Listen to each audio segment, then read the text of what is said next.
Abu Darda'dın ayal aytat.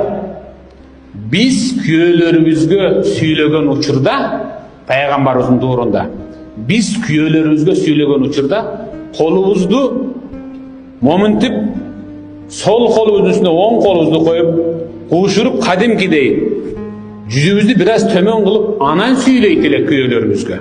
Кодом кызматкер падышага сүйлөп жаткандай болуп.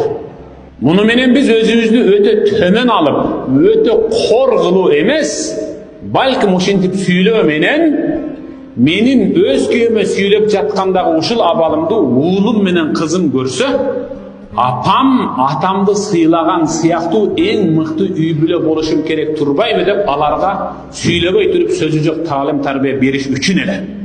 Азыр эми аялдар эки кол бөйрөктө, же эки кол жака алмаштырып алган, же сөймөйүн кезеп алган.